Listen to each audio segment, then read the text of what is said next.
Break news చూస్తున్నాం. నేడు Telangana CM Revanth Reddy కీలక సమావేశాలు నిర్వహించనున్నారు. ప్రజాపాలన పథకాలపై మంత్రులు అధికారులతో సమీక్ష చేయనున్నారు. ఉదయం 10 గంటలకు హైదరాబాద్ బంజారాహిల్స్ లోని కమాండ్ కంట్రోల్ సెంటర్లో ఈ సమావేశం జరగనుంది.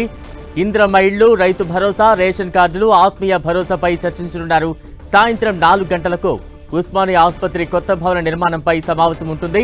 అలాగే సాయంత్రం 4:30 గంటలకు మున్సిపల్, పట్టణాభివృద్ధి శాఖ అధికారులతో సమీక్ష చేయనున్నారు.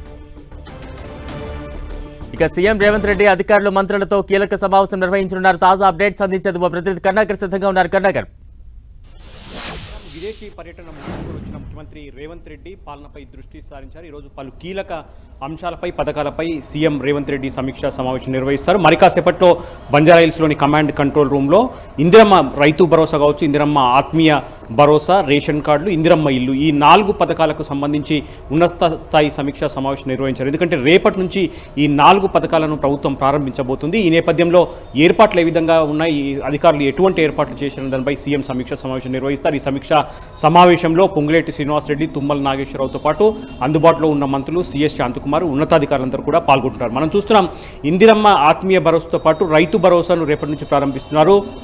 రైతు భరోసాకు సంబంధించి ఇప్పటికే పూర్తి సర్వే పూర్తి చేశారు. భూములు ఎన్ని వ్యవసాయ యోగ్యమైన భూములు ఉన్నాయని ఇప్పటికే అధికారులు పూర్తి స్థాయిలో సర్వే నిర్వహించారు. 1,49,00,000 ఎకరాలకు రైతు భరోసా అందించాలని ప్రభుత్వం ఇప్పటికే నిర్ణయం తీసుకుంది. వ్యవసాయ యోగ్యం కాని భూములన్నింటినీ కూడా ఇప్పటికే నోటిఫై చేశారు. కాబట్టి వ్యవసాయ యోగ్యమైన భూములకు 1,49,00,000 ఎకరాలకు సుమారు 8,900 కోట్ల రూపాయలు అవసరమవుతాయని చెప్పి ప్రభుత్వం ఇప్పటికే ఒక అంచనాకు వచ్చింది. దాంతోపాటు రైతు ఆత్మీయ భరోసా, ఇందిరమ్మ ఆత్మీయ భరోసా కూడా ఈ మొదటి విడత ఒక్కొక్కరికి 6,000 రూపాయలు చెల్లించాలని ప్రభుత్వం నిర్ణయించింది. దాదాపు 20 లక్షల పైచీలకు వ్యవసాయ కూలీలను ప్రభుత్వం గుర్తించినట్టు తెలుస్తోంది.